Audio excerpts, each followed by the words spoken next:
आजा आजा। ये आदि नहीं है, ये तो कोई और ही है। लाओ मुझे दो और ले ले ले। एक बार गौर से देखिए, पूरा यकीन है कि ये तुम्हारा आदि नहीं है। गौर से? आदि का चेहरा 24 घंटे मेरी आंखों के सामने रहता है। गौर से? आप क्यों नहीं ढूंढते उसे? देखिए, हम अपनी तरफ से पूरी कोशिश कर रहे हैं। नहीं कर रहे, आप लोग कोशिश नहीं कर रहे। मैं 2 दिन से आप लोगों को बोल रही हूँ कि प्रमोद को ढूंढिए, आदि उसी के पास है। प्रमोद मिल जाएगा तो आदि भी मिल जाएगा। हाँ बेटा, शांत हो जा बस। अच्छा, एक बात बताइए, इनको अपने पति पे क्यों शक है? दोनों में झगड़े होते रहते थे। फाइनली ज्योति उसका घर छोड़कर चली आई। हो सकता है इसी गुस्से में। बेटा, एक और नासिक में मिला एक लावारिस नवजात बच्चा, और दूसरी ओर मुंबई में अपने बच्चे को ढूंढती व्याकुल और बेहाल ज्योति। ज्योति ने अपने ही पति पर उंगली उठाई थी। कहां था ज्योति का पति प्रमोद? क्या वाकई उसने ही अपने बच्चे को गायब किया था? और अगर हां तो क्यों? अरे इतना लेट? इतने घंटों पहले तुम मुंबई से चला था, क्या हुआ? माँ, इगतपुरी जाना पड़ा, कुछ सामान छोड़ना था। अच्छा सुन, हाथ मुंह धो के खाने पे बैठ जा, ठीक है? मैं फ्रेश होके आता हूँ।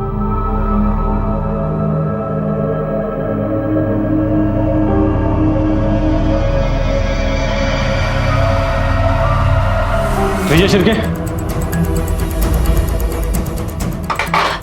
क्या हुआ साहब? लेके चलो इसे। साहब क्या किया उसने? क्यों क्यों क्यों क्यों ले जा रहे हैं आप इसे?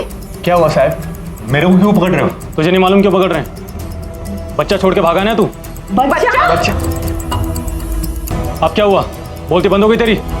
लेके चलो इसे। साहब, मिस्टेक हो गया होगा साहब। सुनो तो साहब, ये बच्ची नहीं है इधर साहब। मैं किसी बच्चे को नहीं जानता साहब, मैंने कुछ नहीं किया है। झूठ बोल रहा है तू, पहचान लिया गया है। तू ही था ना बच्चे के साथ?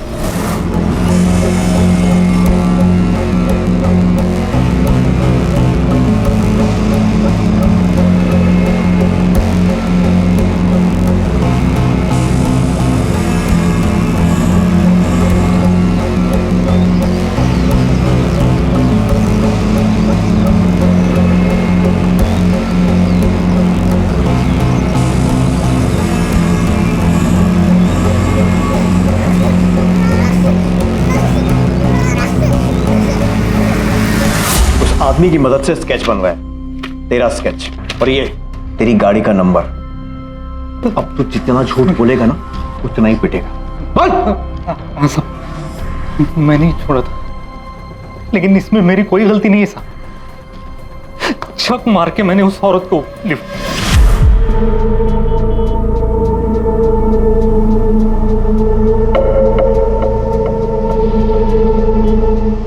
आप अकेली क्या कर रहे हो इस सुनसान पहले सड़क मुझे पे? नासिक तक लिफ्ट दे दीजिए प्लीज।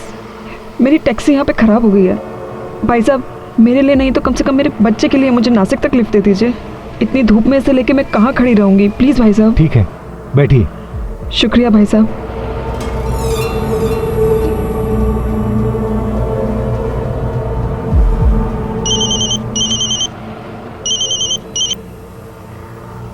हाँ, वो पीछे पड़ा है। हाँ अभी भी मुझे बहुत डर लग रहा है।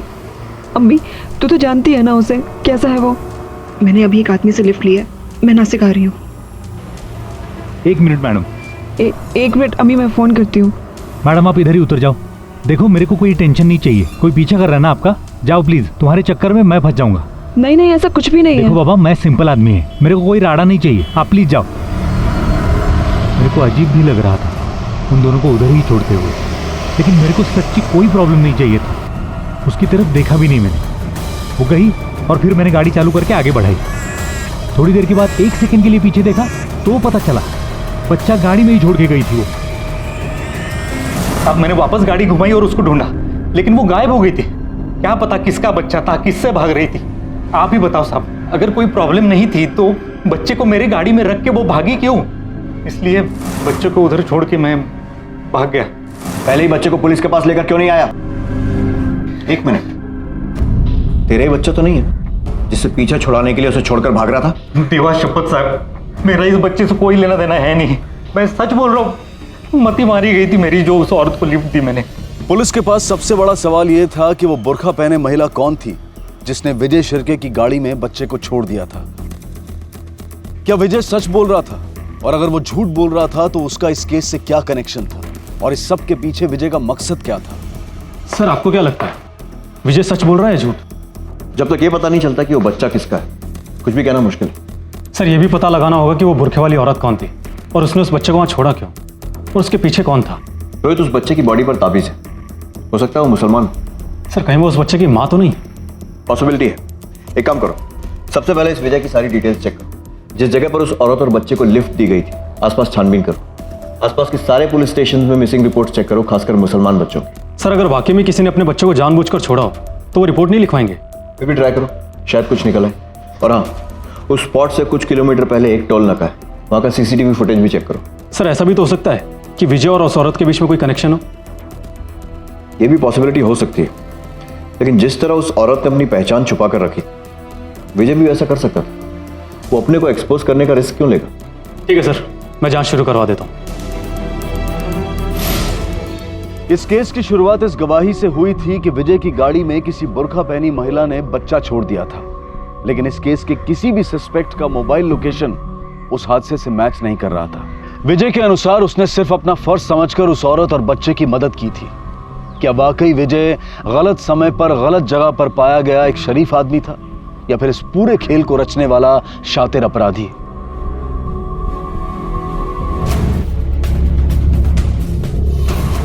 साहब वो पहले से ऐसा ही है, सबको मदद करने का। मैं बोलता भी था उसको, लोग फायदा उठाएंगे। विजय की शादी नहीं हुई है।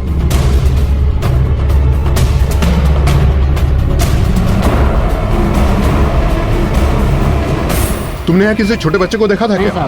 ध्यान से गौर करके बताओ कि किसी छोटे बच्चे को देखा हो। नहीं सर। अच्छा, यहाँ पे कोई आसपास कोई मुस्लिम फैमिली रहती हो? नहीं साहब, हमको उसे पता नहीं है। हमारे इधर तो कोई नहीं, लेकिन बाजू में एक लॉज है, उधर एक मियाँ बीवी और बच्चा आए थे।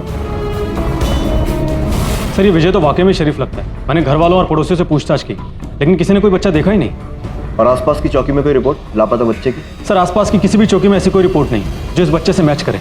लेकिन सर जब हम इगतपुरी के एक मोहल्ले में पूछताछ कर रहे थे तब पता चला कि एक लॉज है, उधर एक मियाँ बीवी और बच्चा आए थे, लेकिन अब उनके पास बच्चा नहीं दिखाई देता।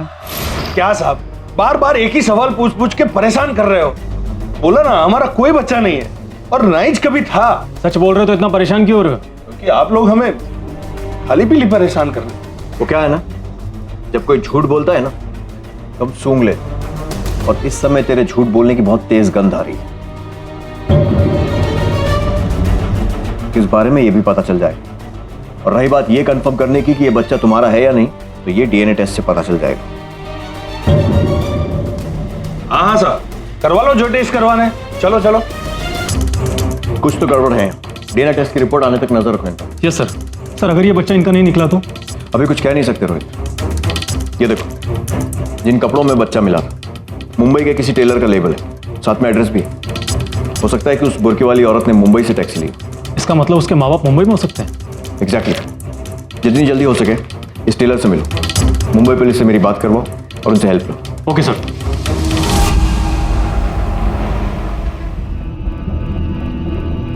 फातिमा जल्दी से रखो, ज्योति के जाग जाने से पहले इसे लेकर जाओ जल्दी से। शुक्र है आज दीदी सो तो गई है, मुझे तो लगा था सो ही नहीं पाएंगी। डॉक्टर ने दवाइयाँ दी, ये इसलिए हो रहा है। जाओ लेकर जाओ जल्दी से। माँ क्या हो रहा है? कुछ नहीं, ये सब पुराना सामान है ना। फातिमा। ज्योति। हाँ ये जो यहाँ रख सामान दे। ज्योति बेटा। माँ ये तो मेरे आदि के है। हाँ बेटा। तो इसको कहाँ ले जा रही थी? माँ ये इसे फेंकने जा रही थी। माँ मैं सिर्फ फातिमा से ये कह रही थी कि जब तक आदि नहीं मिल जाता ये सब सामान गैराज में रख दे, बस। बेटा ये सब सामान तुम्हारी नजर के सामने रहेगा तो तुम्हें कितनी तकलीफ होगी, है ना? और मैं तुम्हें सफर करते हुए नहीं देखना चाहती ना। जाओ फातिमा, इसको रख दो संभाल के। जाओ जाओ लेकर जाओ।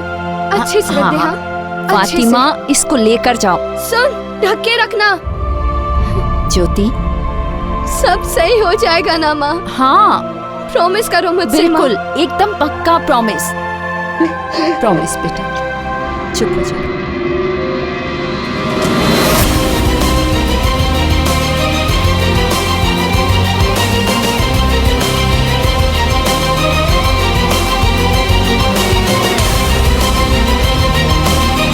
सुनिए। हाँ जी। ये कपड़ा आपकी दुकान से सिलवाया गया ना? सर मेरा दुकान में सिला हुआ है। फिर तो आप इस बच्चे को भी पहचानते होंगे। नहीं सर, बच्चे को तो नहीं पहचानता हूँ। हमारे यहाँ पे जितना कस्टमर आता है सब अरस परस का ही है। सर टेलर से ज़्यादा कुछ पता नहीं चला है, लेकिन उसका कहना है कि उसके सारे कस्टमर दुकान के आसपास के ही हैं। ठीक है, वहाँ के और आसपास के सभी पुलिस स्टेशन में गुमशुदगी की रिपोर्ट चेक करो। यस सर, मैं ऑलरेडी लिस्ट बना चुका हूँ, वही प्लान कर रहा हूँ। ठीक है, मैं आज ही नासिक से मुंबई आता हूँ। Okay sir. एक केस है गुमशुदगी का, प्रायोरिटी पर है। माँ का कहना है कि बच्चे के बाप ही उसे उठाकर लेके गया। हम उसके पति को ढूंढने की कोशिश कर रहे हैं, लेकिन कोई आता पता नहीं है। क्या नाम है इस माँ का? ज्योति जिंदाल। आपके केस के बारे में पता चला। वहाँ नासिक में हमें एक खोया हुआ बच्चा मिला था। हम उसे यहाँ के एक एनजीओ में लेकर आए। देख लीजिए, शायद वही आपका खोया हुआ बेटा हो। वो यहाँ आ गया है। भगवान करे ये सच हो। ज्योति को हर बार निराश होना पड़ता है। उम्मीद करते हैं कि इस बार आपको निराश नहीं होना पड़ेगा। कमले सर चलिए। मेरा आदि, आदि।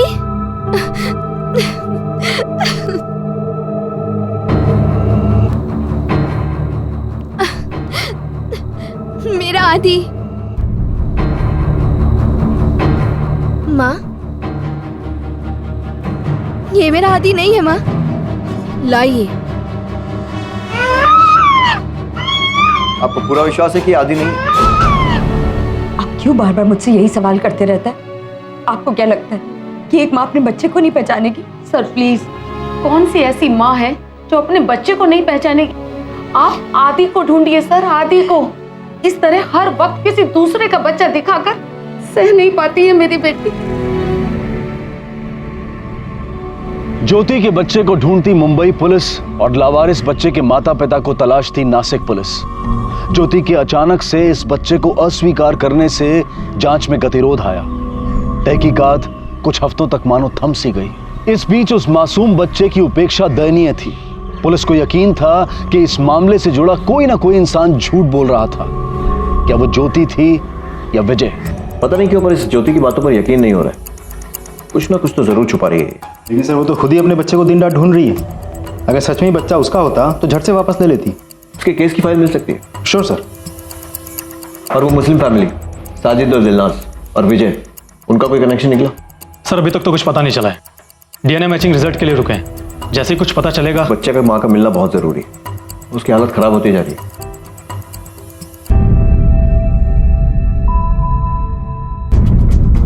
ज्योति जिंदाल ससुराल बोईसर में है। अभी अभी मायके शिफ्ट हुई है मुंबई में। पति के साथ प्रॉब्लम्स है सर। सर कहीं इन्हीं प्रॉब्लम्स के चलते पति ने इसलिए उस पर इल्जाम लगा रही है। जब तक उसका पति नहीं मिलता है ये बात साफ नहीं हो सकती। सर इस ज्योति का डीएनए टेस्ट करवा लेगा बच्चे से मैच करने के लिए। वो मैं हैंडल करता हूँ। तुम बोईसर पहुंचो, उसके पति के बारे में पूछताछ करो। Okay sir.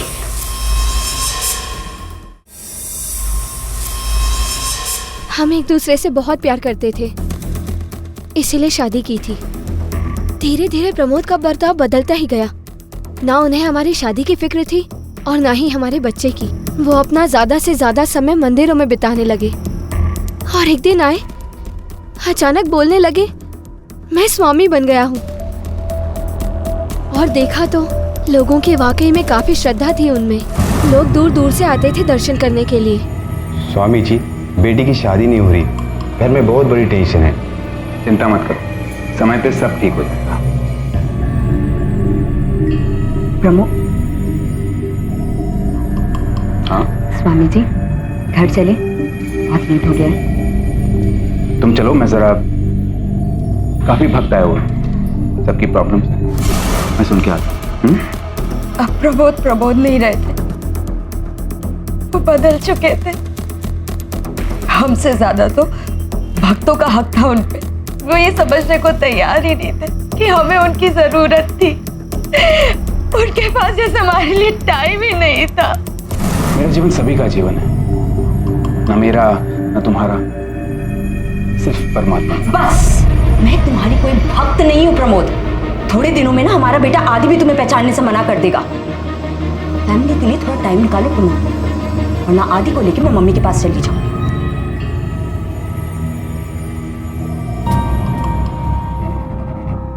प्रमोद, प्रमोद, प्रमोद! आदि की कोई फोटो है? क्या? फोटो, आदि की फोटो चाहिए हमें। लेटेस्ट कोई फोटो नहीं है आपके पास? हाँ हाँ है, एक मिनट लाती हूँ।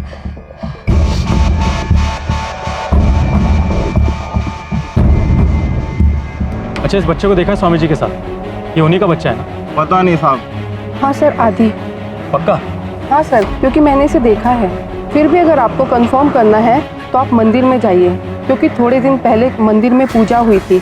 वहाँ पे इस बच्चे का फोटो आपके सबके साथ मिलेगा। 6 महीने पुरानी है फोटो। वो हमारे पास कोई मोबाइल नहीं था ना फोटो खींचने के लिए, क्योंकि प्रमोद को ये सब पसंद नहीं था। उन्हें लगता था कि ये सब मुंह माया है।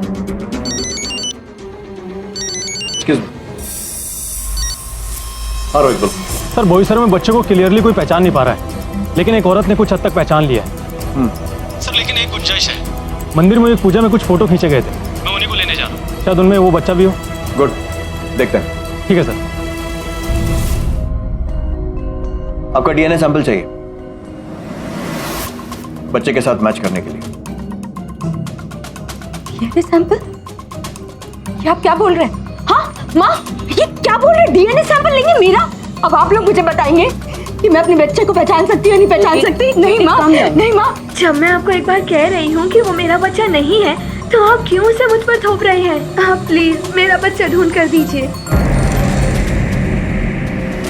क्या इस केस के ऑब्वियस सस्पेक्ट आदि की मां ज्योति या ज्योति का पति थे? क्या वाकई में इस क्राइम से उनका कोई लेना देना था, या फिर इस सब के पीछे कोई और ही था जो अब तक पुलिस की नजरों से बचा हुआ था? जिस तरह वो डीएनए सैंपल देने तक से मना कर रही थी।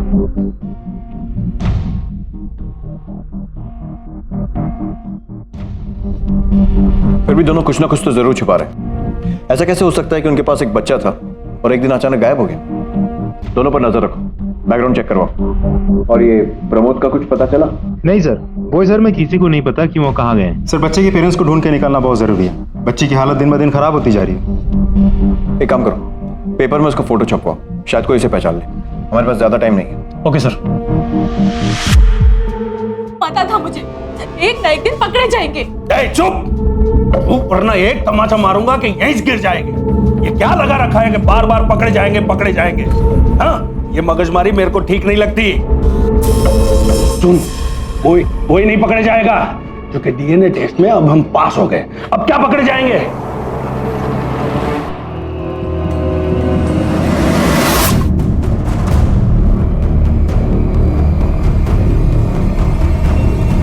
सर, अभी ज्योति वर्मा के घर से बाहर एक औरत निकली है, बुरके में।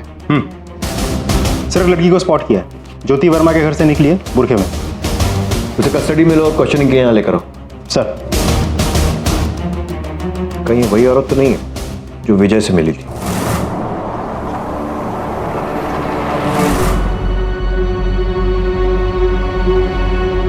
फातिमा शेख। लेकिन मैंने कुछ नहीं किया साहब, मैं तो सिर्फ काम करके। कुछ नहीं किया तो ये क्यों छिपा रही थी? माफ कर दो साहब, मेरे भी बच्चा है। स्पेशल खाना खरीदने वास्ते पैसे नहीं थे, इसलिए ले लिया। वैसे भी आदि बाबा तो अब आने वाला नहीं, हम मेम साहब इसे कचरे में फेंक देती, इसलिए मैंने सोचा कि मैं ही ले लूं। तुम्हें पक्का पता है कि आदि अब आने नहीं वाला है? हाँ, कैसे? वो उसका बाप उसको लेकर गया ना, अब नहीं आएगा। वो छोड़ेगा नहीं उसको। ठीक है, जाओ जाओ जाओ।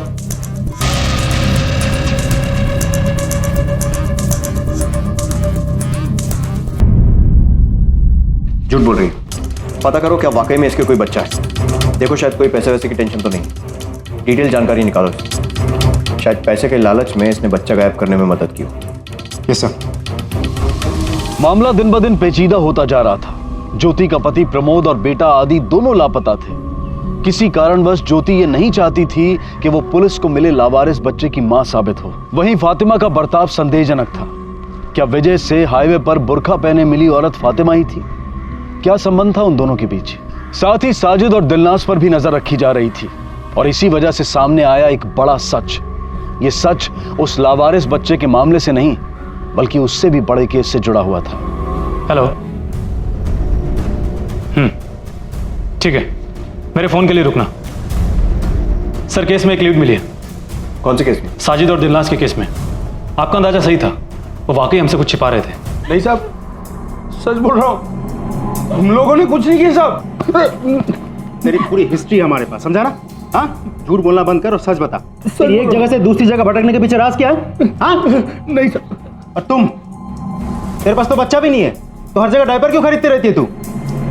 वो भी 6 महीने से लेकर 12 महीने के बच्चे के लिए। तेरे बारे में ना हर जगह इंक्वायरी की हमने।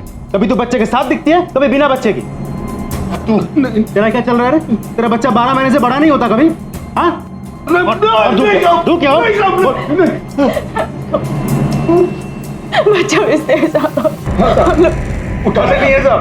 नहीं साहब, हम बच्चा अगवा नहीं करते साहब।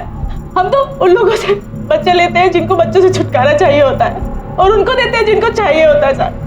हम दो लोगों की मदद ही करते हैं ना साहब। मदद? जुर्म करके मदद की बात करते हो तुम दोनों? अब मैं तुम लोगों की ऐसी मदद करूंगा ना, जिंदगी भर जेल में सड़ोगे। सर, दोनों ने आखिर कबूल कर ही लिया। Good job. कहां से बच्चे उठाए और किस किस को बेचे, सारी इंफॉर्मेशन उगलवाओ दोनों से। बच्चे खरीदने वाले और बेचने वाले दोनों अपराधी हैं। बहुत बड़ा रैकेट है ये। और हमारे सामने अभी भी 2 अनसुलझे सवाल है। एक तो उस लावारिस बच्चे की पहचान और दूसरे ज्योति के बेटे आदित्य की खोज। सर, मुझे नहीं लगता दोनों केस आपस में जुड़े हैं। विजय और फातिमा के बीच भी कोई कनेक्शन नजर नहीं आ रहा। हमने विजय से पूछताछ की है, लेकिन उसने फातिमा की आवाज़ ही नहीं पहचानी। तो सर, मोस्टली बुरखे में जो औरत थी वो फातिमा नहीं थी। मुझे अभी भी पता नहीं क्यों लग रहा है कि ये बेटा ज्योति का ही है। हमें उसका DNA सैंपल हासिल करना ही होगा। अब एक ही जरिया बचा है, ज्योति के पति प्रमोद को ढूंढना, जल्द से जल्द। सर, हमने खबरियों के नेटवर्क को एक्टिव कर दिया, फोटोज भी सर्कुलेट कर दिया, खास करके मंदिर और धार्मिक जगहों पर। कुछ ना कुछ हाथ लग जाएगा सर। सलाम साहब। बोलो साहब को। वो पुणे से मेरे दोस्त का फोन आया था साहब। वो लोग ने अपने वो स्वामी प्रमोद को देखे लाए साहब। प्रवचन के वास्ते आया था साहब। प्रवचन कहाँ था? ठहरा कहाँ है? वो तो कल सुबह ही चला गया साहब। अभी तक तो घर पे पहुंच गया होगा। लेकिन सर, अगर वो पहुंचेगा तो हमारे कांस्टेबल्स हमें फोन करेंगे। उसके घर के आसपास कांस्टेबल्स तैनात हैं। कहीं वो ज्योति के घर तो नहीं गए? सर, ऐसा भी तो हो सकता है कि उसको शक हो गया कि ज्योति ने उस पर इल्जाम लगाया है, या शायद वो खुद किसी मुसीबत में। एक काम करो, अपने कांस्टेबल से कहो कि प्रमोद के घर के सामने से हिले नहीं। कवली, अपने दोस्तों को फोन लगा। जी सर। पता कर कि पूना से निकल के वो कहाँ गया है। जी सर। प्रमोद के मूवमेंट को ट्रेस करके देख। माँ, आई एम सॉरी माँ। माँ प्लीज मुझसे बात करो। आप खुद बताओ, मैं ऐसे बिना कुछ कहे घर में कैसे बैठ सकती हूँ? प्रमोद से बात करना मुझे जरूरी लगा था। मुझे माफ कर दो माँ, प्लीज। I am sorry. हाथ छोड़ो मेरा। माँ प्लीज। सॉरी, दरवाजा खुला हुआ। नहीं ऐसी कोई बात नहीं है सर। वो बस मैं थोड़ी डिस्टर्ब थी कि ज्योति फिर से वही गलती कर रही है, प्रमोद के पीछे बॉयसर तक जाने की। पंडित जी, मैं आपसे भीख मांगती हूँ, मुझे बता दीजिए प्रमोद का है। बेटा, मुझे सच में नहीं पता।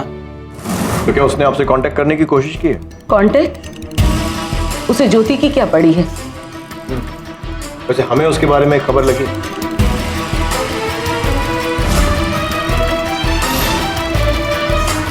कुछ मिला? जी सर, ये सामान मिला है। अच्छा, यहाँ किसी को आने मत देना। जी सर। नहीं तो प्राइम सीन कंटामिनेट हो जाएगा। जी सर। और कुछ मिला? हाँ सर, साथ में फोन भी मिला है।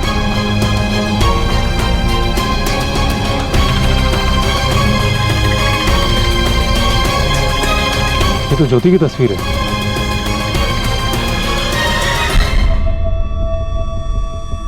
ये तो प्रमोद, हाँ ये सब प्रमोद का ही है। लेकिन प्रमोद मर नहीं सकता। नहीं, वो नहीं मर सकता, क्योंकि अगर प्रमोद मर गया तो मेरे बच्चे का क्या होगा? हाँ, मेरे आदि का क्या होगा? माँ, आप काफी शांत हैं। जी हाँ सर, क्योंकि मैं जानती हूँ ये सब नाटक है। प्रमोद ड्रामा करने में एक्सपर्ट है सर। आपको अजीब नहीं लगता कि सारी की सारी बॉडी जल गई है, पहचान में भी नहीं आ रही है, और ये घड़ी, ये अंगूठी, ये सब आपको पड़े मिले? आप कहना क्या चाहती हैं? पक्का वो एकदम ड्रामा रच रहा है। वो हमारे आदि को लेकर कहीं भाग गया है। अजीब बात तो ये है कि आपकी बेटी अभी भी डीएनए सैंपल देने से इनकार कर रही है, शायद इस डर से कि कहीं ये पहचान ना हो जाए कि ये बच्चा इन्हीं का है। क्यों बार बार वही सवाल करते रहते हैं? क्यों मेरे पीछे पड़े हैं? आप लोगों को क्या लगता है कि मैं अपने बच्चे को नहीं पहचानूंगी? क्यों बार बार मुझ पे शक करते हैं? मिटा दो। अगर तुम चाहो तो 1 सेकेंड में शक दूर कर सकती हो। डीएनए सैंपल दे दो। Stop it! ये जबरदस्ती है। Relax, sit down. आज के लिए इतना गुस्सा काफी है। अभी आप जा सकती हैं, लेकिन ये जांच जारी रहेगी और जरूरत पड़ी तो आपको फिर से थाने भी आना पड़ेगा।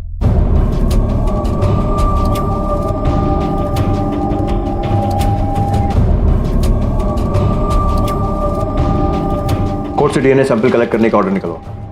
अब तो मुझे पक्का यकीन है कि ये ऐसी का बच्चा है।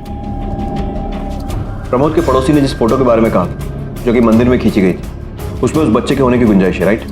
क्या हुआ सर? फोटो मंगवाए तो हैं, लेकिन क्या? इतना टाइम हो चुका है। पर्सनली वहां जाओ और वो फोटोग्राफ्स निकालो। Yes sir. इस ज्योति पर नजर रखो, इसके mobile phone records, landline records, सब कुछ निकालो।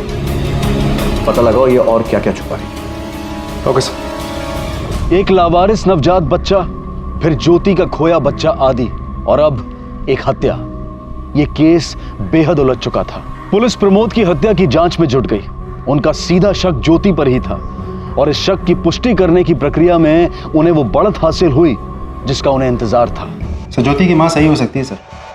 मतलब प्रमोद ने अपना ही मर्डर स्टेज किया? यस सर, क्योंकि देखा जाए तो हमारे पास ऐसा कोई भी तरीका नहीं है जिससे ये साबित हो सके कि हमें जो बॉडी मिली है प्रमोद की ही हो। लेकिन कॉल रिकॉर्ड के हिसाब से जब प्रमोद का मर्डर हुआ था, ज्योति भी वही थी, बॉयसर में। ज्योति फिर से वही गलती कर रही है, प्रमोद के पीछे बॉयसर तक जाने की। हो सकता है मर्डर करने के बाद उसने हमें गुमराह करने के लिए जानबूझकर ये पति को ढूंढने का नाटक किया। सर, फोटोज आ गए हैं। गुड।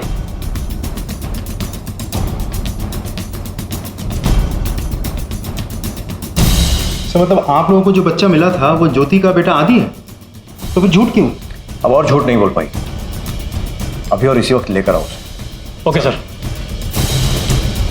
नहीं बा, मैं ये नहीं कर सकती बा। प्लीज समझो, ये मुझसे नहीं होगा। प्लीज अंडरस्टैंड, नहीं होगा मुझसे। लेकिन बेटा, तुम वहां गई क्यों? खामखा फंस गई ना। अब वो लोग तुम्हें मठन में कैसे घसीटेंगे, देखना। लेकिन बा, तुम जानती थी ये ऐसा नहीं आता एक्सपेक्ट। मुझे तुमसे उम्मीद थी कि तुम खुद हैंडल कर लोगी सब कुछ। मुझे दोष दो, सबकी सबकी से मुझे दोष दो, किसी को नहीं बेटा। और किससे कहूं? पुलिस? माँ, ये ले चलिए दोनों को, चलिए। नहीं माँ नहीं। एक मिनट इंस्पेक्टर, हम ऐसे कहीं नहीं जाएंगे जब तक हमें ये पता ना हो हमने किया क्या है। कानून हम भी जानते। अपने बच्चे से छुटकारा पाने के लिए अपनी मर्जी से उसे छोड़ दिया बेसहारा। अपराध है ये, और तुमने इनका साथ दिया। जेल चलेंगे आप दोनों। अभी कानून सीखने का बहुत शौक है ना, जेल में बैठ के कानून सीखना। चलिए, ले चलिए। चलिए आप लोग। ठीक नहीं कर रहे हैं। चुप करो, मत करो ये ड्रामा। वो बच्चा, वो तुम्हारा आदि है ना? क्यों पहचानने से इनकार किया उसने? क्यों पीछे छुड़ाना चाहती थी उससे? बोलो। प्लीज मुझे मेरा आदि लौटा दीजिए। मैं खुद चाहती हूँ मैं उसके साथ खेलूं, उसको छूऊं, उसको प्यार करूं। प्यार करो। जब मौका था तब उससे मुंह फेर लिया, और अब ये सब ड्रामा।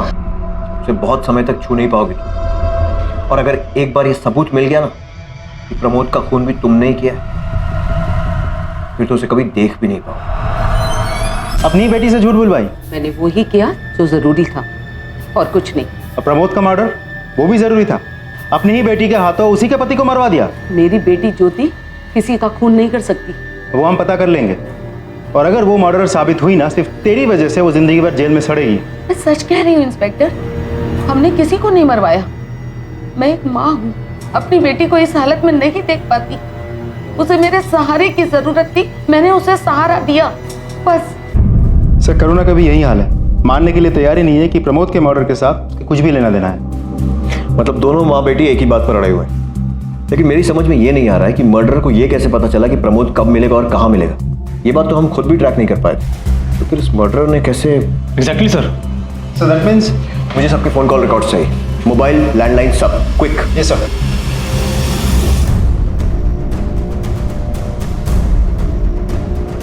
Sir call records.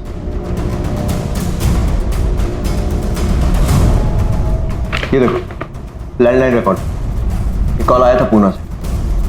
मतलब किसी ना किसी से घर में बात हुई, कोई ना कोई जानता था कि प्रमोद कब लौटने वाला है और कितने बजे। सर ज्योति है उसकी माँ? नहीं, ज्योति तो पहले ही बॉयसर के लिए निकल गई प्रमोद को ढूंढने। सर इसका मतलब जब कॉल आया था तो ज्योति घर पे मौजूद थी ही नहीं, उसके माँ ने ही कॉल रिसीव किया होगा। प्लस जो कांस्टेबल्स घर के बाहर थे उन लोगों ने भी करुणा को बाहर जाते हुए नहीं देखा। सर कहीं ऐसा तो नहीं कि कॉन्ट्रैक्ट किलर है? ये देखो ज्योति के कॉल रिकॉर्ड्स एकदम क्लियर है, लेकिन करुणा के रिकॉर्ड्स में इस नंबर पर बार बार बात हुई। इनफैक्ट मर्डर वाले दिन भी इस नंबर से कॉल आया था और लैंडलाइन पर भी एक कॉल आया। पता करो किसका नंबर। सर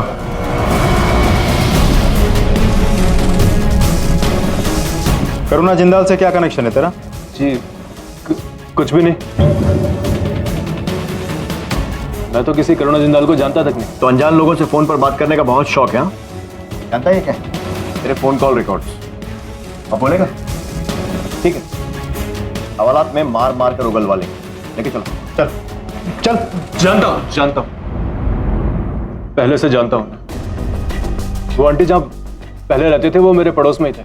मैं तो बस ऐसे ही, आंटी अब अकेले रहते हैं, स्पेशली ज्योति की शादी के बाद। मैं बस उन्हें यूं ही कभी कभी कॉल कर लेता हूँ। क्यों झूठ बोल रहा है?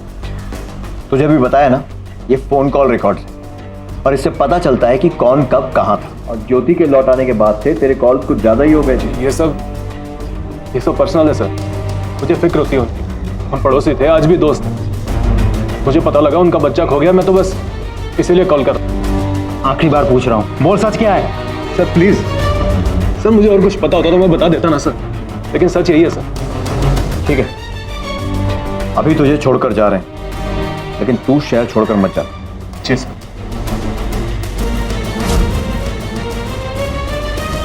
रोहित एक काम करो, करुणा और ज्योति से रिलेटेड इसकी जो भी डिटेल्स है पता करो, पूछताछ करो। जो कुछ भी ये बता रहा है वेरीफाई करो, और जो कुछ भी ये छिपा रहा है खोज निकालो। Okay sir.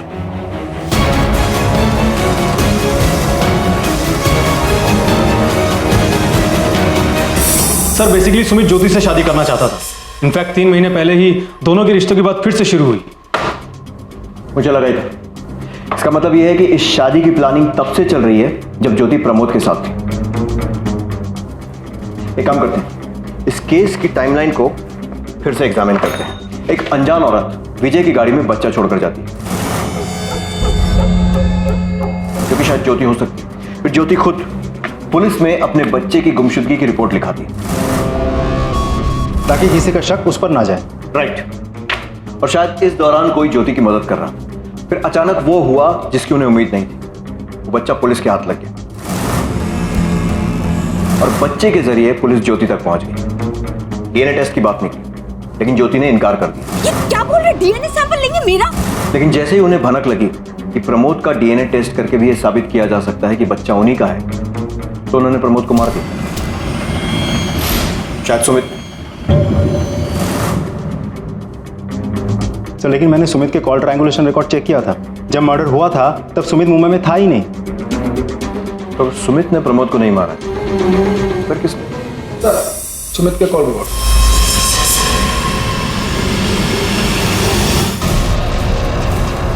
क्या हुआ सर? ये देखो, सुमित किसके कांटेक्ट में। पहले तो उसके कॉल रिकॉर्ड्स लेकर आओ और उसके बाद इसे घसीट कर लो। Yes sir. मेरे को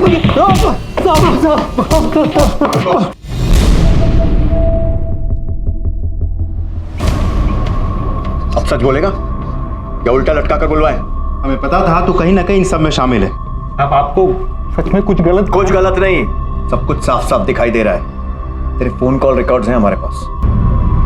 सुमित से रोज बातें होती थी। हाँ, और जहां प्रमोद का मर्डर हुआ था तू वहीं पर था उसी वक्त। क्या हुआ? बोलती बंद हो गई? अभी खुल जाएगी। उल्टा लटका उसको। बता दो, मैंने किया सब। हाँ, लेकिन सुमित के कहने पे। सुमित भाई ने पिछले साल मेरी जान बचाई थी, उसका बहुत बड़ा एहसान था मुझ पर। बदले में उसने मुझे आदि को किडनैप कर कहीं दूर छोड़ाने के लिए कहा। लेकिन फिर वो मुझे ब्लैकमेल करने लग गया।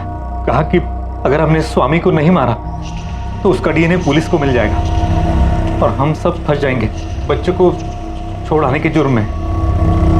इसलिए मैंने प्रमोद को मार दिया।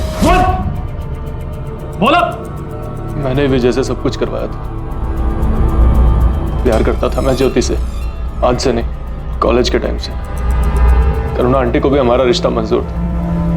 वो तो चाहती थी कि हमारी शादी हो, लेकिन फिर ज्योति उस निकम्मे प्रमोद से मिली और उससे शादी कर ली। मैं तो उम्मीद छोड़ चुका था। फिर मुझे पता लगा कि वो प्रमोद कोई स्वामी वामी बन गया और उनकी शादी में प्रॉब्लम चल रही थी। तो मैंने मौका देख के उसे फिर से शादी के लिए प्रपोज किया। लेकिन तू वो बच्चा आदि का बोझ नहीं लेना चाहता था, हाँ? इसीलिए उसे बेसहारा छोड़ दिया। नहीं सर, वो मेरा प्लान नहीं था। इतने छोटे बच्चे को कैसे? मैं तो उसे ऐसे बेसहारा छोड़ना भी नहीं चाहता था, लेकिन उसी ने बोला यही बेहतर रहेगा। किसने? जिसने ये सब प्लान बनाया। ज्योति। हाँ, मैंने किया है ये सब कुछ। मेरी बेटी ज्योति बहुत कुछ झेल चुकी थी। मैं नहीं चाहती थी कि वो बच्चा उसकी नई जिंदगी शुरू करने में रुकावट बने, एक रोड़ा बने। ज्योति का बहुत समय बर्बाद हो गया था। क्यों? क्योंकि उसने मेरी बात नहीं मानी। मेरी माँ सिर्फ मेरा भला चाहती थी। उन्होंने मुझे बताया कि प्रमोद आदि को लेकर चला गया था। सर, मैं आदि से बहुत प्यार करती हूँ और प्रमोद से भी। बदल दिया उसने मेरी बेटी को, दूर कर दिया मुझसे। अब याद रखा मैंने इंस्पेक्टर, कुछ भी नहीं भूली थी मैं। जब हाईवे पे आपको आदि मिला तो मेरी मम्मा ने मुझे समझाया कि आप लोग आदि को मुझसे बेहतर जिंदगी दे सकते हैं, एक अच्छे अनाथालय में। मम्मा ने मुझे ये भी कहा कि एक बच्चे के साथ मुझे कोई नहीं अपनाएगा, सुमित भी नहीं। इसीलिए मैंने वो ही किया जो मेरी मम्मा ने कहा। मैं मारना नहीं चाहती थी उसे, बस अपनी बेटी को उससे दूर रखना चाहती थी। मेरी बेटी की जिंदगी में खुशियां आ जाएं, बस मैं इतना ही चाहती थी। खुशियां ज्योति की जिंदगी में या तुम्हारी? तुम्हें सिर्फ अपनी पड़ी है, किसी और की नहीं। इसीलिए तुम चाहती थी कि वो उसी लड़के से शादी करे जिसे तुमने चुना है। तुमने उसकी जिंदगी बर्बाद कर दी अपने स्वार्थ के लिए, अपने दिल में भरी हुई नफरत के लिए, अपने ईगो के लिए। बस इंस्पेक्टर, ऐसा कुछ भी मत बोलिए। जितना अपनी बेटी को मैं चाहती हूँ उतना कोई और नहीं चाहता। वो सिर्फ मेरा भला चाहती है। प्यार, कोई भी प्यार, चाहे वो माँ बेटे के बीच का ही प्यार क्यों ना हो, जब वो एक जुनून में तब्दील हो जाता है तो वो बहुत ही खतरनाक साबित हो सकता है। और बदकिस्मती से इस कहानी में भी इसी जुनून ने एक मासूम नवजात बच्चे का जीवन दांव पर लगा दिया। सिर्फ बच्चे को जन्म देने से ही माता पिता की जिम्मेदारी खत्म नहीं हो जाती, उसकी अच्छी परवरिश भी उन्हीं की ही जिम्मेदारी है। और करुणा और सुमित अपने स्वार्थ के लिए इस जिम्मेदारी से छुटकारा पाने की फिराक में थे। दुर्भाग्यवश कमजोर ज्योति ने उनके सामने घुटने टेक दिए। गलती प्रमोद की भी थी, जिसने आदि को जन्म तो दिया लेकिन उसे बड़ा करने में उसका कोई सहयोग नहीं था। इस मामले से जुड़े सभी गुनहगारों को सजा मिली, ज्योति को भी। फिर चाहे एक बार अपने बच्चे को खोकर ही सही, ज्योति को उसकी अहमियत समझ में आई। लेकिन हर किसी को ज्योति की तरह दूसरा मौका नहीं मिलता, खासकर उन्हें जो अपने बच्चों से छुटकारा पाने के लिए उन्हें त्याग देते हैं, बेच देते हैं या कभी कभी मार देते हैं। बाद में पछताने की बजाय अगर बच्चों को जन्म देने से पहले हम पूरी तरह से इस पर सोच विचार करके फैसला लें तो ये बेहतर होगा। हमारे बच्चे हमारा भविष्य हैं, नतीजन हमारे भविष्य की जिम्मेदारी हम पर ही है। इसकी यूं अवहेलना ना करें, उपेक्षा ना करें।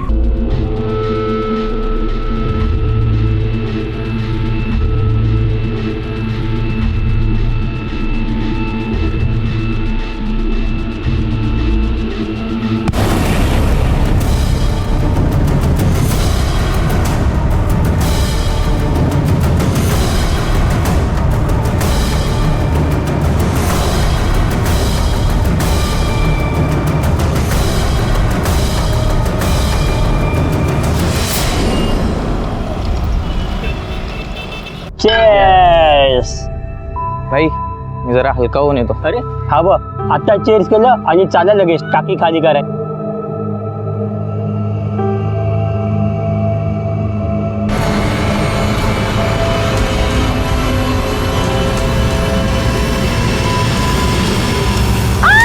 काय झालं ग? अगं, काटा लागला.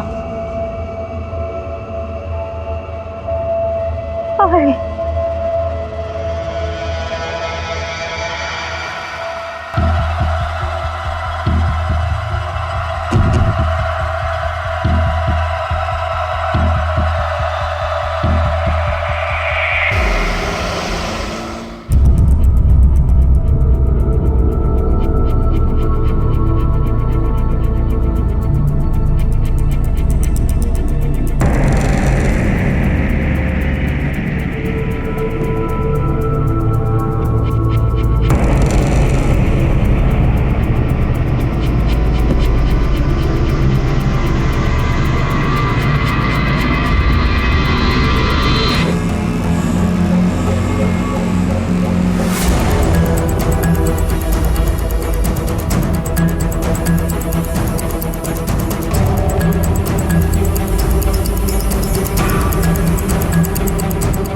सर ये देखिए, और एक अजन्मे बच्चे का गर्भ मिला है.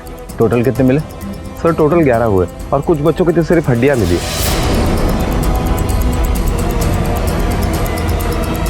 देखो कुछ और मिलता है क्या? Okay sir. बच्चे भगवान का रूप होते हैं, लेकिन ये वो भगवान थे जिन्हें किसी इंसान ने कोई रूप लेने ही नहीं दिया. महाराष्ट्र के लातूर के जंगल से पुलिस को 11 अजन्मे गर्भ मिले और जिनमें से कुछ तो अवशेष के नाम पर कंकाल बन चुके थे. यूं देखने से तो यह गैर कानूनी तरीके से किए गए गर्भपात का केस लग रहा था, लेकिन इसकी तह में सच्चाई कुछ और थी, जो शायद जुड़ी थी एक 13 साल की लड़की सीमा के साथ. कौन थी ये सीमा और कैसे ये अजन्मे गर्भ उससे संबंधित हो सकते थे, क्योंकि सीमा तो खुद एक बच्ची थी. आखिर क्या थी कहानी इस सीमा की?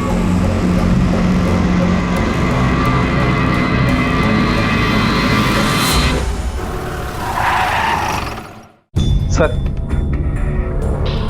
लातूर के जंगल में फेंके गए 11 गर्भों के ये मेडिकल रिपोर्ट है. कुछ गर्भ लगभग 4-4.5 महीने के और कुछ गर्भ तो 2 साल पहले फेंके गए. मतलब ये इलीगल अबॉर्शन करके बच्चों को जंगल में फेंकने का सिलसिला आज से नहीं, काफी पहले से चल रहा है. भगवान, आसपास के जितने भी हॉस्पिटल्स हैं वहाँ जाके चेक करो, और सबसे पहले उन हॉस्पिटल्स को चेक करो जिनके ऊपर इलीगल अबॉर्शन करने के चार्जेस पहले से लग चुके हैं. Okay sir.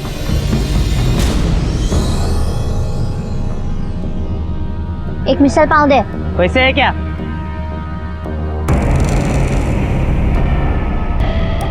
चल दे.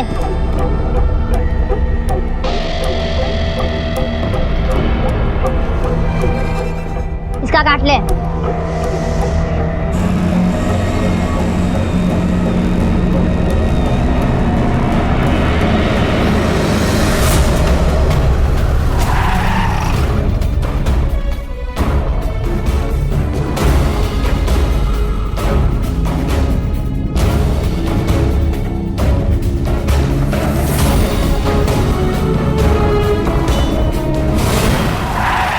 सर, हमने हर एक हॉस्पिटल में इंक्वायरी की, लेकिन कुछ नहीं मिला, और वहाँ हुए अबॉर्शन के डिटेल से ये गर्भ मैच नहीं करते. इसका मतलब ये सारे अबॉर्शन इलीगल तरीके से हॉस्पिटल के बाहर हुए हैं. सर मुझे लगता है कि हमें रेड लाइट एरिया में इंक्वायरी करनी चाहिए, शायद वहाँ से कोई सुराग मिल सके. एक और जगह है जहाँ से पता चल सकता है.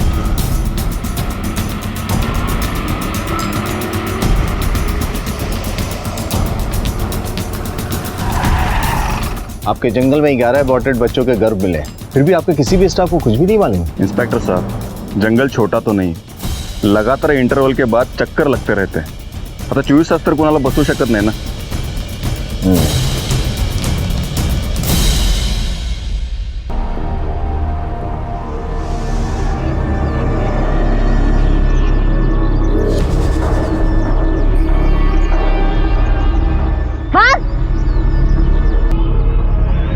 बाप ने तो सिर फोड़ देगी.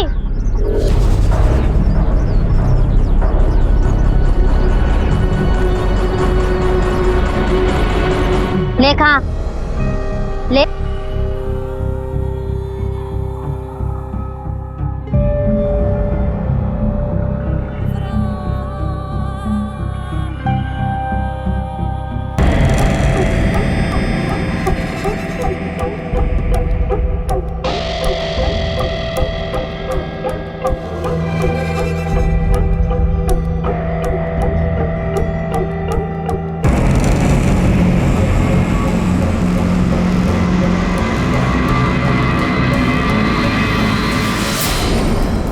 आप जंगल से शहद उतारने जाते हो ना? हाँ हाँ सर।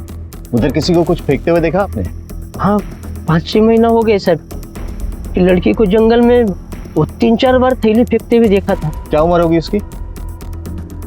13-14 साल की होगी सर। चेहरा याद है?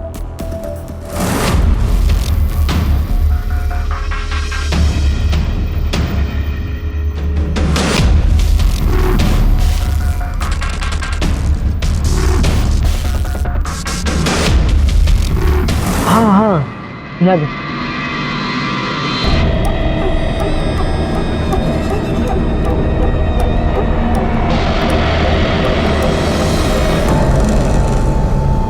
आगे से कोई चीज मांगने का नहीं, सीधा इस पत्थर से सिर फोड़ देने का और छीन लेने का, समझा क्या?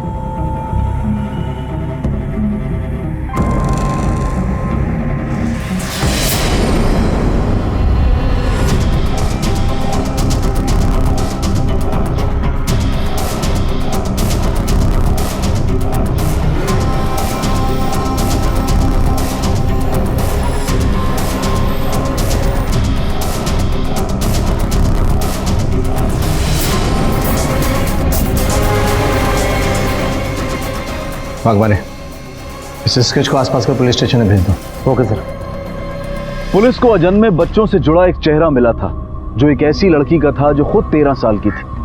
पर क्या यह संभव था कि एक 13 साल की लड़की के 11 गर्भ गिराए जा सकते हैं? तो फिर क्यों इस सीमा पर संदेह के बादल घिर रहे थे?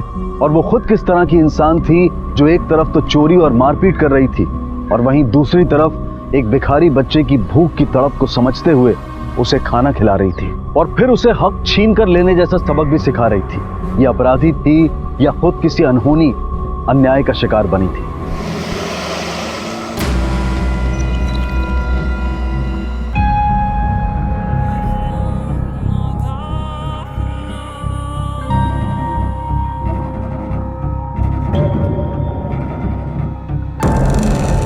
रिया, ये चलो कितना टाइम खेलोगे अभी? चलो चलो बहुत टाइम हो गया। चलो क्लासेस है ना तुम्हारे? आई क्लासेस में भी 1 घंटा और है, मैं आ जाऊंगी आराम से। जल्दी चलो। हाँ जाओ आप। मैं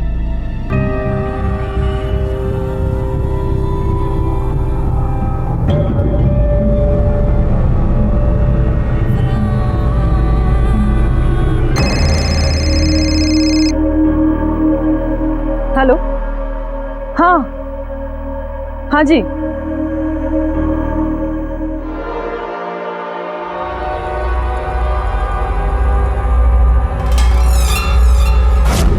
तेरी हिम्मत कैसे मुझे टच करने की?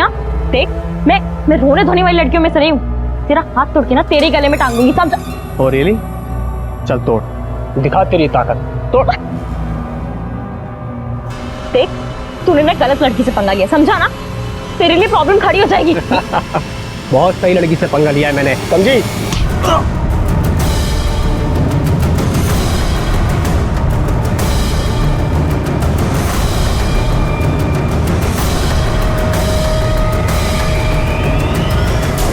मेरे भाई पे हाथ उठाती, तेरी इतनी हिम्मत? खबरदार जो उस पे हाथ उठाया तो। जिस बच्चे ने आपके भाई को सबक सिखाया, बदतमीजी करने से रोका, आप उस पे हाथ उठा रहे हो? शर्म नहीं आती आपको? तब कहाँ थे आप जब आपका ये भाई मेरी बच्ची को छेड़ रहा था? ले जाइए उसे, वरना 100 नंबर पे फोन करूंगी ना तो इसे भी पता चल जाएगा लड़की को छेड़ने का मतलब क्या होता है। ललिता क्या हुआ? कहाँ चला दिया? कहीं नहीं, चलिए चलते हैं। अगर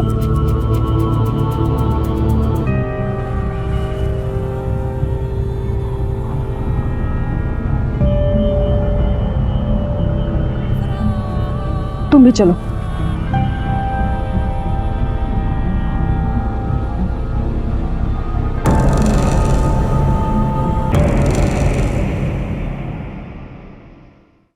सर,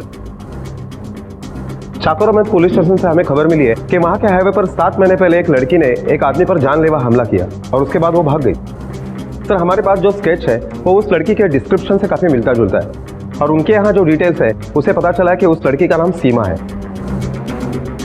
अकबर, जिस आदमी ने केस रजिस्टर किया ना उसे बुलाओ पूछताछ के लिए। ओके।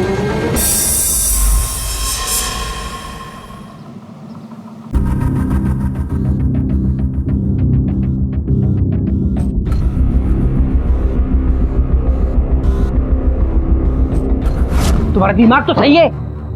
किसी को भी घर पे लेके आई तू? 50-100 रुपए देके उसे चलता करती। तुझे पता है, आज मैं रैकेट खेल कर आ रही थी ना, तो एक लड़का ना बात करने के बहाने इधर उधर हाथ मार रहा था। हाँ ना, पता है, बदतमीजी दे रहा था, मतलब कहीं भी टच किया जा रहा था। मैंने भी ना खूब सुनाई है उससे कि बात तो उसकी हिम्मत ही नहीं कुछ बोलने की। हाँ, बदतमीज लड़का था, बहुत सुनाया कसम से उसे, इतना सुनाया ना।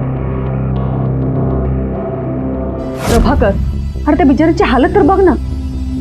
मुझे लगता है उसके आगे पीछे शायद कोई नहीं होगा। बस, दुनिया में ऐसे बहुत लोग होते हैं, हम सबका सहारा नहीं बन सकते। तुला माणूस की दाखवायची आहे ना, दाखवा ना, पर उससे घर से निकाल। ठीक है, पहले उसे कुछ खिलाती हूँ। नाही म्हणजे माहित नाही किती दिवस उपाशी आहे बिचारी। तुला जे करायचं असेल ते कर, पर उसे घर से निकाल। और ये जो अपनी ममता है ना, उसको कंट्रोल कर ले, इससे पहले कि कहीं हम किसी मुसीबत में ना फंस जाए, समझी?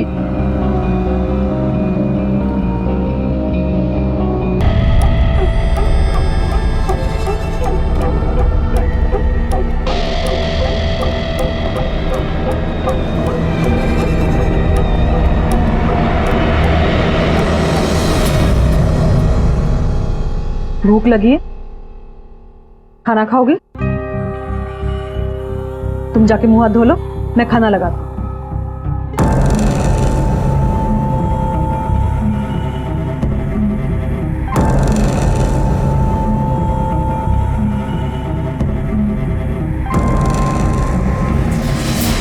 सर, उस दिन के बाद से तो मैंने कान पकड़ ली। सपने में भी किसी की भलाई करने की नहीं सोचूंगा। जिसकी जो मुसीबत वो खुद संभाले। हुआ क्या था उस दिन? सर, उस दिन मैं हाईवे से जा रहा था। अंकल, लिफ्ट मिलेगी? हाँ हाँ, बैठो। तुम्हारा नाम क्या है बेटा?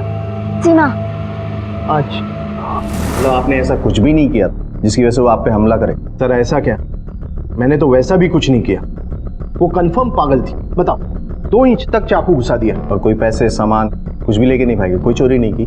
नहीं सर, कुछ नहीं चाहिए था उसे, बस चाकू मारकर भाग गई। लेकिन बाद में मुझे लगा कि उसे आदमियों से नफरत है, शायद जाने अनजाने में किसी से बदला लेना चाहती है।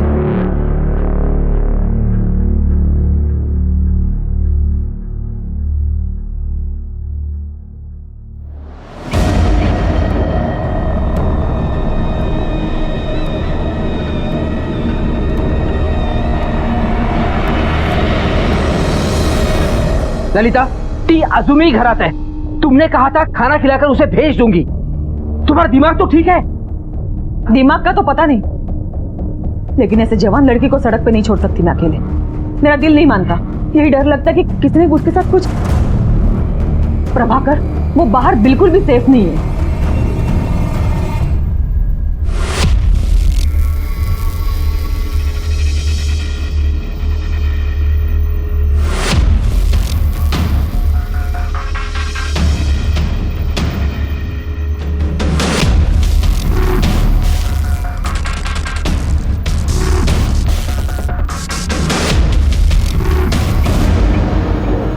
प्रभाकर, मैं उसे जाने के लिए नहीं कह सकती। उस बेचारी का बाहर कोई भी नहीं है। उससे अच्छा मैं घर के काम करवाऊंगी उससे। वैसे भी बाई की जरूरत तो हमें पड़ती ही है ना। और उस बेचारे की जिंदगी भी तो। काय झाले तुला? काय झाले तुला? आज तक मैंने तुम्हें किसी गैर लड़की के लिए इतना इमोशनल होते हुए नहीं देखा है। ललिता, खरं सांग, तुम मुझसे कुछ छुपा रही हो। तुम उस लड़की को जानती हो। कौन है ये लड़की?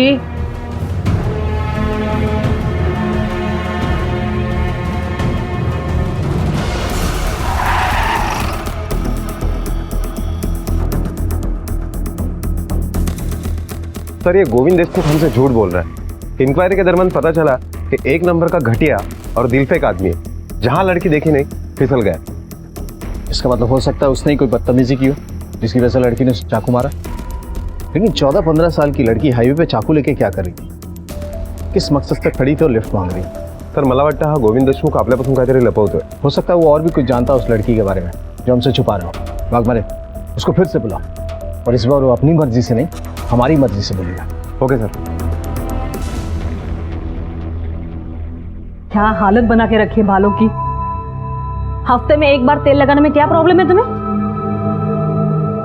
आई मुझे ना चंपू बनने का कोई शौक। अरे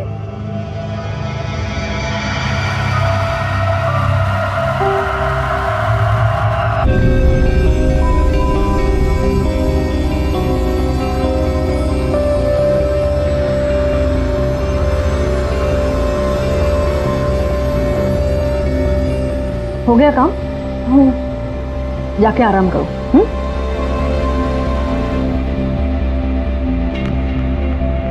क्या हुआ? कहीं पाहिजेगा?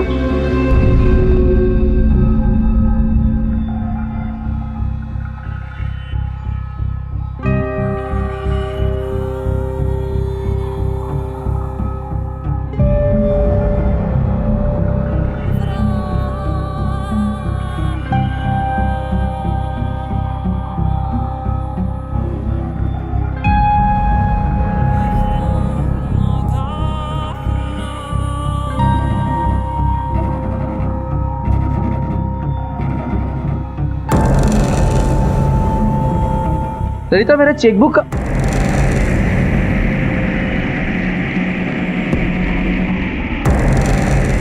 तुमने डिसाइड कर लिया कि तुम उसे घर से नहीं निकालोगी।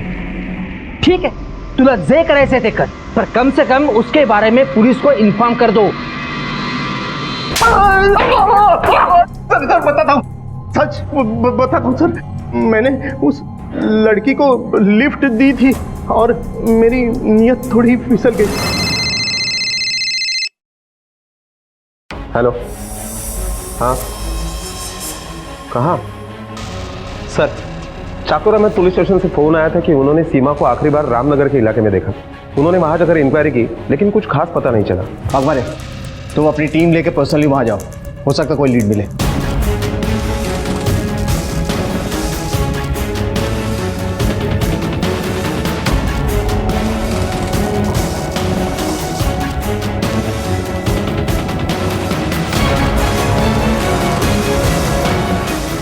इस लड़की को देखा है कहीं?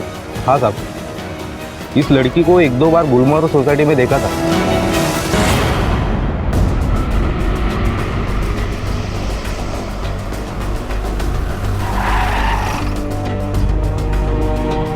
संदेश नहीं कहा।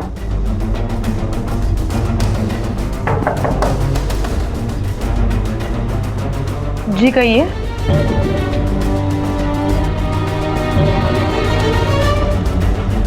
इस लड़की को कभी देखा?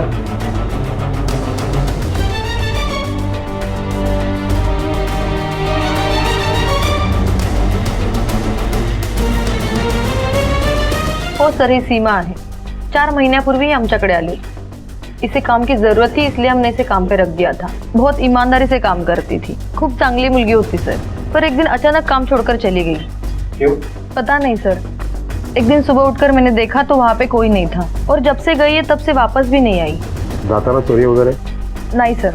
उसे काम की जरूरत थी और आप लोगों को कोई प्रॉब्लम नहीं थी उससे। फिर ऐसे अचानक जाने की वजह क्या हो सकती है? क्या उसने अपने बारे में कुछ बताया आप लोग को? नहीं सर, जैसे तैसे तो उसने अपना नाम लिखकर हमें बताया था। बेचारी बताती भी कैसे, वो गूंगी और बहरी थी। आपको यकीन है वो गूंगी बहरी थी?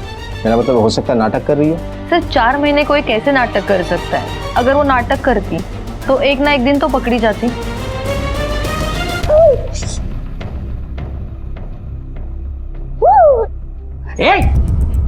क्या कर रही है? छोड़ इसको, छोड़। ओ ना, क्या कर रही थी? चुप करा रही थी। ऐसे? अगर गिर जाती तो? तेरे को बोला था ना मैंने, हाथ नहीं लगाने का। रोती है तो रोने दे, मेरी बेटी है ना। आएगो ना, ओ क्या देख रहे? जा।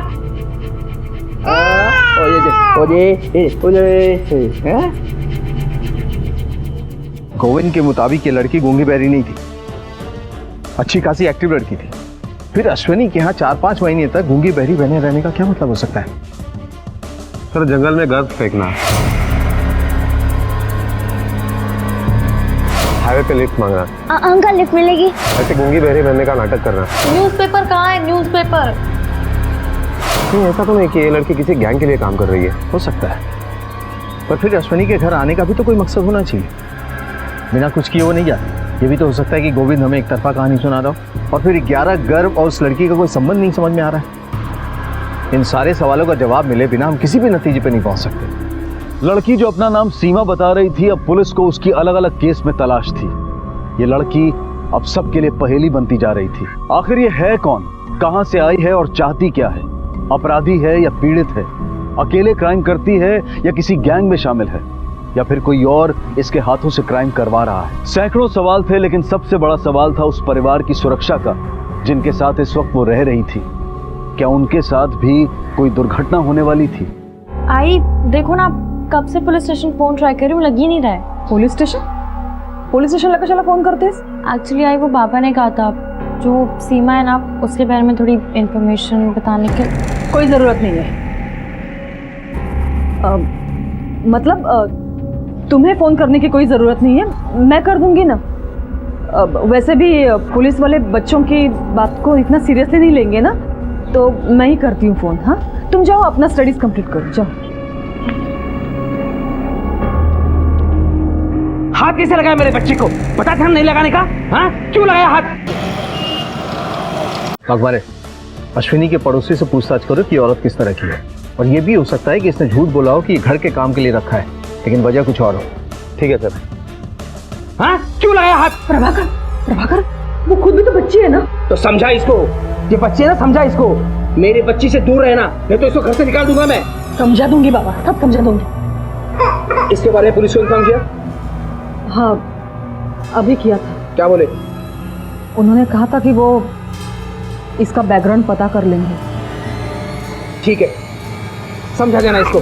ना आएगा ना, ओ ना, ना, ना, ना, ना।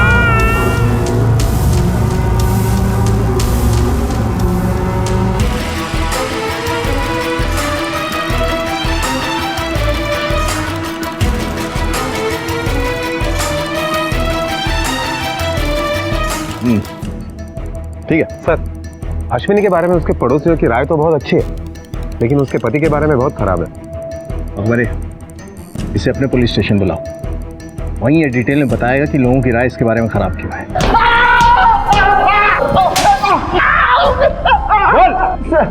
मैंने सीमा को चोरी करते वक्त पकड़ लिया था, इसलिए वो डर कर भाग गई थी। तो तूने पुलिस कंप्लेंट क्यों नहीं की उसकी? मैंने चोरी करते वक्त पकड़ लिया था, कुछ सामान गायब नहीं हुआ था इसलिए।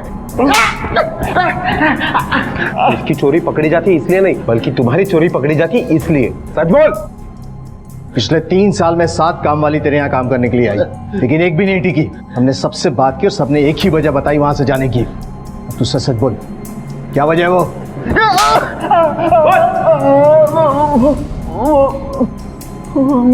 मैंने उसका फायदा उठाने की कोशिश की थी, वो समझ गई और भाग गई। अश्विनी को भी ये बात पता चल गई थी। कैसे? कैसे क्या सर? हर औरत को अपने पति की सच्चाई पता होती है, पर वो ढिंडोरा पीटकर अपनी और अपने पति की बदनामी नहीं चाहती, और इस वजह से मैं चुप थी। सर, सीमा बहुत अच्छी लड़की है, अगर मैं अपना मुंह खोलती तो बेवजह उसकी बदनामी हो जाती। सीमा के अबॉर्शन और प्रेगनेंसी के बारे में कुछ जानती हैं आप? क्या सर? वो इतनी छोटी सी लड़की है, अभी तक तो उसे पीरियड्स भी नहीं आए थे, और वो प्रेग्नेंट कैसे हो सकती है? इतने यकीन के साथ कैसे कह सकती हैं आप?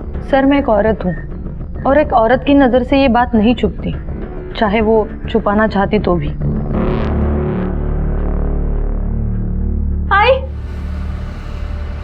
आई जल्दी चल। अगं आई चलो, काय झालं? आई चल। अगं हो, आई चलो।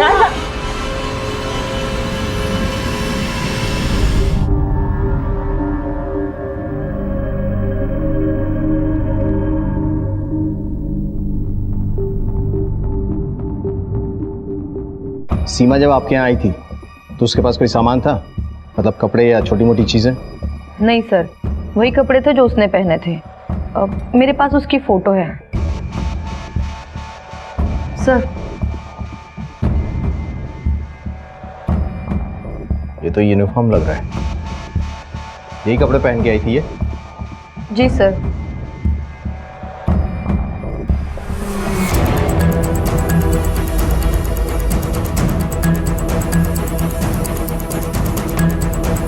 इसको जरा जूम करो। नीटको। सीमा के ये कपड़े कहीं के यूनिफॉर्म लग रहे हैं। जरा नेट पे चेक करो, किसी कपड़े का ब्रांड है या कंपनी का। सर, ये दवाई बनाने वाली कंपनी की यूनिफॉर्म है। अकबर है, हमें इस कंपनी में जाना पड़ेगा क्योंकि इस लड़की का पकड़ा जाना बहुत ज़रूरी है, इससे पहले कि ये कोई और क्राइम करे। हमें ये नहीं पता कि ये विक्टिम है या क्रिमिनल।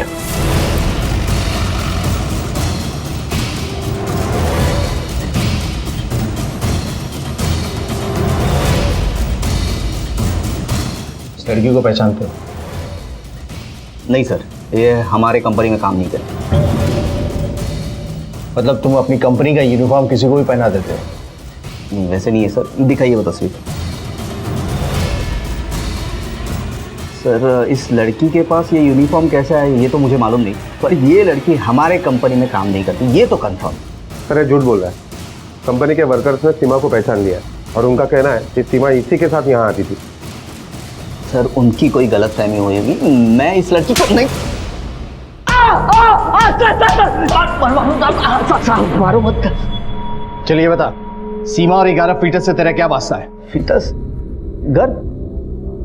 सर नहीं, मैं उसके बारे में कुछ नहीं जानता सर। मैंने पहले झूठ कहा था कि उस लड़की को मैं नहीं पहचानता। मैं पहचानता हूँ उस लड़की को, ज़्यादा नहीं पहचानता हूँ। उसे रास्ते पे मिला था, उस पर तरस खा के मैंने उसे काम पे रखा था सर। वाघमारे, देख रहे हो, तरस खाने वालों की लाइन लगी हुई है। सच सच बोल वरना हम तेरे ऊपर तरस नहीं खाएंगे। सर मैं सच ही बोल रहा हूँ सर। अरे सर, जर तू तिला कामावर ठेवलं होतं तर मग फॅक्टरीमधल्या कुठल्याच वर्करने तिला पाहिलं कसं नाही? वो फैक्ट्री में चाइल्ड लेबर अलाउड नहीं है ना, तो मैंने उसको डोमेस्टिक घर काम के लिए रखा हुआ था। चाइल्ड लेबर अलाउड नहीं है मतलब नहीं है, न घर न फैक्ट्री। और तेरे घर में भी किसी ने नहीं देखा। पिछले 3 साल से तेरे यहाँ एक बाई काम कर रही है, उसने भी नहीं। खरं सांगा, ती तुला कुठे भेटली होती? हाँ?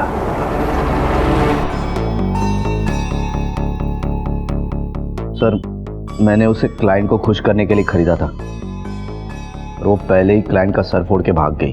किससे खरीदा था? उसके बाप से। चल उसका एड्रेस और फोन नंबर दे। सर, एड्रेस नहीं है, फोन नंबर है। तू नंबर दे, एड्रेस हम खुद ढूंढ लेंगे। रिया, रिया बेटा, ये तुम्हारे लिए। ओह माय गॉड, आई आपको याद था? यही ड्रेस पसंद आई थी ना तुम्हें उस दिन? हाय, आई तो अरे थैंक यू। चलो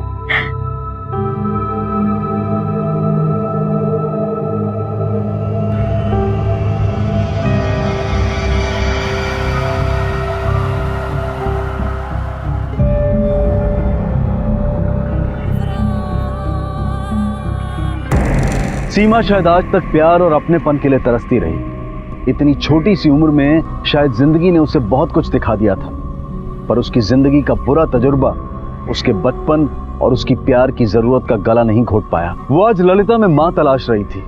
चाहत इस कदर थी कि वो रिया से बराबरी और दुश्मनी करने को तैयार।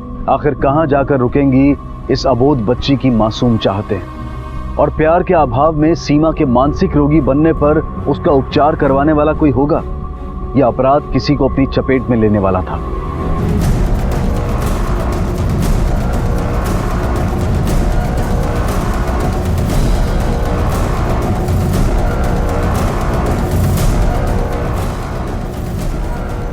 तू ये सीमा का बाप? कैसा? हाँ साहब, क्या हुआ? क्या?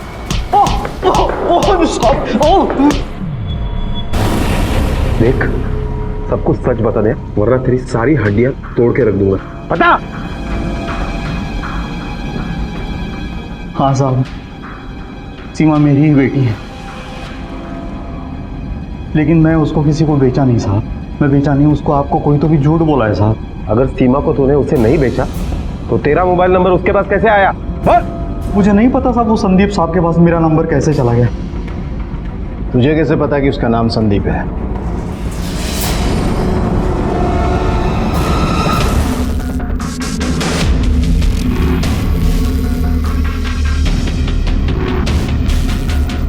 मुझे माफ कर दो साहब, मुझे माफ कर दो। मैं ही भेजा था उसको, लेकिन उसके बाद वो कहाँ चली गई मुझे कुछ नहीं पता, क्योंकि वो घर वापस नहीं आई। मुझे नहीं पता आई सब कुछ। वाघमारे, टाइमलाइन के हिसाब से सीमा के बाप दीपक ने जनवरी में उसे निटको के मैनेजर संदीप को बेचा और उसी महीने की 30 तारीख को संदीप उसे क्लाइंट के पास भेजता है और तकरीबन 1 महीने के बाद मार्च के दूसरे हफ्ते में वो अश्विनी के पास गई। सर अभी तक उस लड़की के बारे में जितनी भी इंफॉर्मेशन मिली है उसे यही लगता है कि वो लड़की बहुत ही खतरनाक है और शायद किसी बड़े क्राइम से जुड़ी हुई है। हमारे बावजूद इसके उन 11 गर्भों के साथ सीमा का कनेक्शन समझ में नहीं आ रहा है। वो क्या चीज है जो इन दोनों को जोड़ती है? आज इसे इस पर हाथ उठाकर हमारे पर मारेगी। इसको अभी का भी निकाल, रास्ते में फेंक किया, मुझे कोई फर्क नहीं पड़ता। हाँ बाबा, मैं खुद नहीं चाहती वो यहाँ पे रहे। कोई अच्छी जगह देखे मैं खुद छोड़ाऊंगी उसे। बात आज क्या छोड़ के आना, समझी? अरे हो मला ही मुलगी या घरामध्ये नको आहे, समजलं? मी उद्या जाते। मी तुला सांगितलं ये आज इसे मार सकती है का तुम्हें मार सकती, मुझे मारेगी। मैंने बोला ना एक बार। हाँ आप चिल्लाओ मत, अभी झगड़ा बंद करो, शांत बन रहा।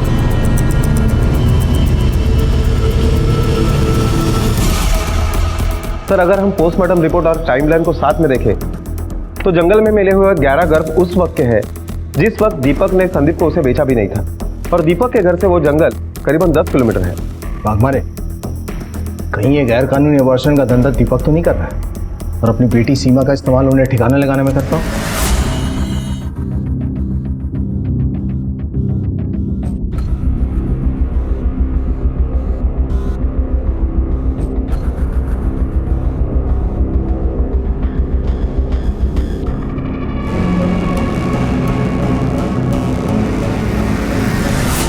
ये दीपक की बेटी सीमा है ना, क्या जानते हो इसके बारे में?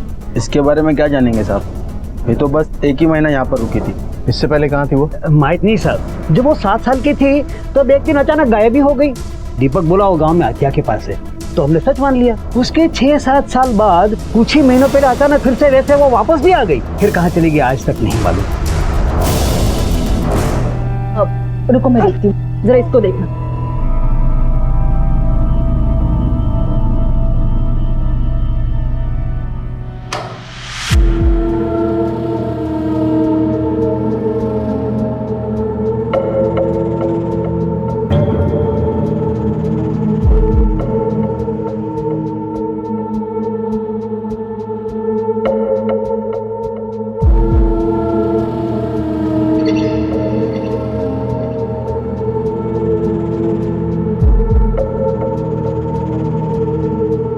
मैडम ये लड़की यहाँ कैसे?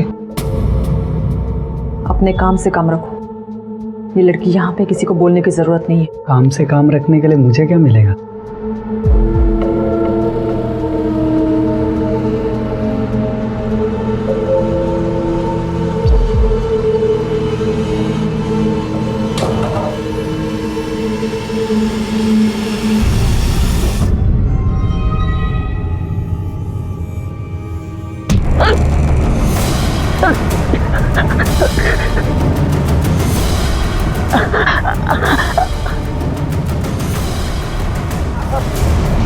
ये लड़की 6 साल पहले आपका अनाथ आश्रम में थी।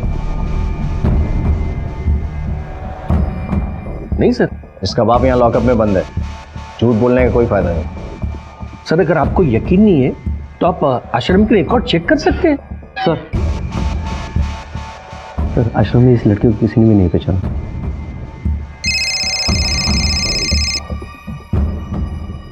हेलो, कौन सा हॉस्पिटल में? Okay sir.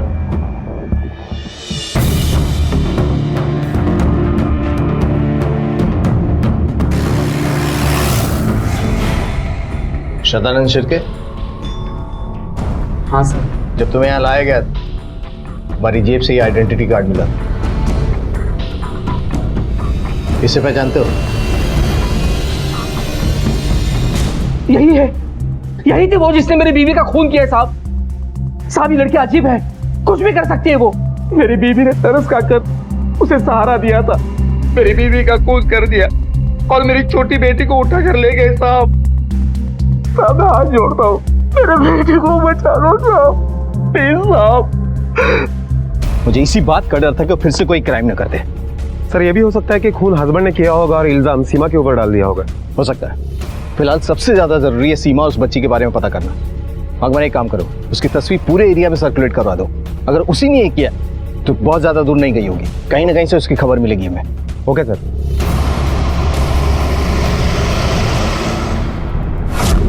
आपके और आपकी बीवी के बीच में कोई प्रॉब्लम थी क्या? आप मुझ पर शक कर रहे हैं? मुझ पर?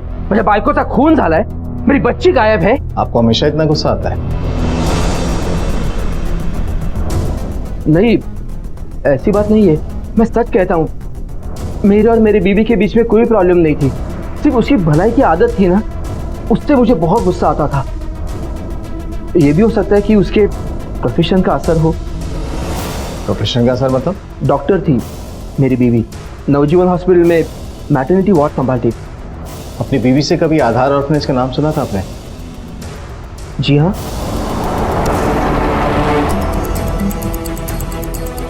सगळ्या लहान मुलांना गाडीत बसवा. पाटील मॅडम, उन लड़कियों को भी ले लो. चला.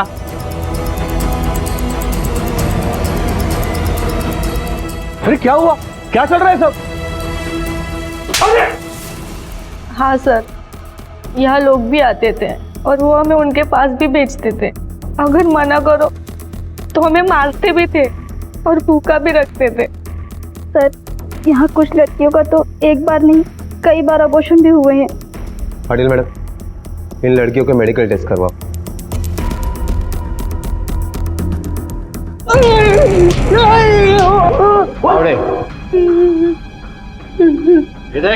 आश्रम की लड़कियों की मेडिकल रिपोर्ट।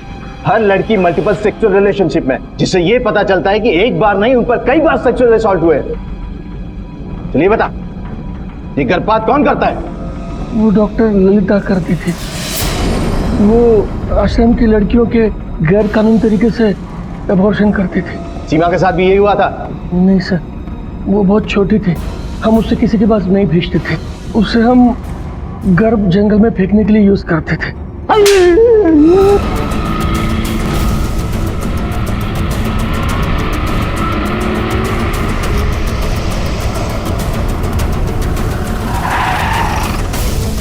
पाटिल मैडम, पकड़ा तिला. हे रुक.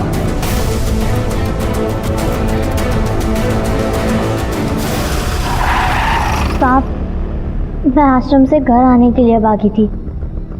घर आए तो सोचा बाबा मुझे देखकर खुश होंगे, लेकिन उन्होंने मुझे दवाई बनाने वाले के पास भेज दिया। मैं वहाँ से भी भाग गई। हाईवे पर उस आदमी से बस स्टैंड तक लिफ्ट मांगी। तुम्हारा नाम क्या है बेटा? सीमा। फिर 4 महीने तक गूंगी बहरी बनकर अश्विनी टैकी कर बाइक का काम किया, पर वहाँ भी उसका मालिक जबरदस्ती करने लगा। मैं वहाँ से भी भाग गई। ललिता टैकी वहाँ आई, वहाँ काम करके खुशी मिलती थी। मालकिन में अपनी माँ दिखती थी, लेकिन जब मैंने उनको सदा के साथ देखा तब मुझे याद आया कि वो कौन है। ले देख, नाटक मत करा, जल्दी जा।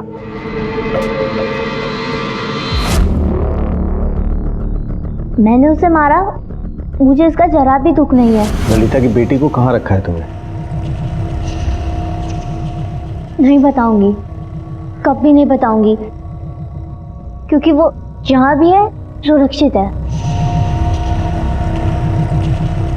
इस केस को 3 महीने हो चुके। सीमा की दिमागी हालत ठीक ना होने की वजह से उसका इलाज चल रहा है। वो अड़िग है अपनी उस चुप्पी पर कि उसने ललिता की बेटी को कहाँ रखा है।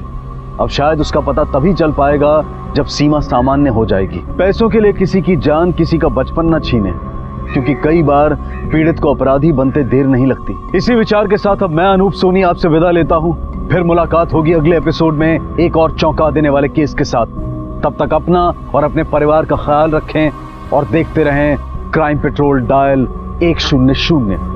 1:15 को सीख हम सबको। जय हिंद। क्राइम पेट्रोल के और भी दिलचस्प कहानी देखने के लिए हमारे चैनल को सब्सक्राइब करें और बेल आइकॉन दबाना न भूलें।